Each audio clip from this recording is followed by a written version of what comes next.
VRK diet day 3 నేను తీసుకున్న food ఇది. ఫస్ట్ వచ్చి సొరకాయ కర్రీ తీసుకున్నాను. సో టొమాటో, ఆనియన్ బాయిల్ చేసి దీంట్లో చింతపండు లేదు కాబట్టి నేను లెమన్ వేసుకుంటాను. అండ్ ఇది సలాడ్. సలాడ్ అంటే carrot, capsicum, paneer, mushroom, chicken, కొంచెం చికెన్ వేసి ఆకుకూర, మెంతికూర, తోటకూర వేసాను. అండ్ ధనియాలు, పెప్పర్ పొడి వేసి నేను ఫ్రై లాగా అంటే సలాడ్ లాగా చేసుకున్నాను. And chicken fry and carrot, half carrot సలాడ్లో వేసాను, హాఫ్ క్యారెట్ తీసుకున్నాను డైరెక్ట్గా. అండ్ ఇవి వచ్చి అన్ని సీడ్స్ లడ్డు, అంటే దోశలాగా నిన్న దోశలాగా తీసుకున్నాను కదా, ఈరోజు నేను లడ్డూలా తీసుకుంటున్నాను. సో ఇవి నా డే 3 నేను తీసుకున్న ఫుడ్ ఇది.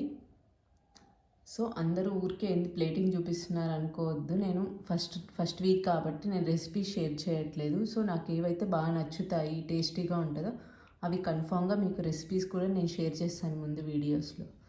సో ఇది నా డే 3. దీంతో నా డే 3 కంప్లీట్ అయిపోయింది. సో 3 డేస్ సక్సెస్ఫుల్గా కంప్లీట్ చేశాను. సో డే 4లో మళ్ళీ కలుద్దాం.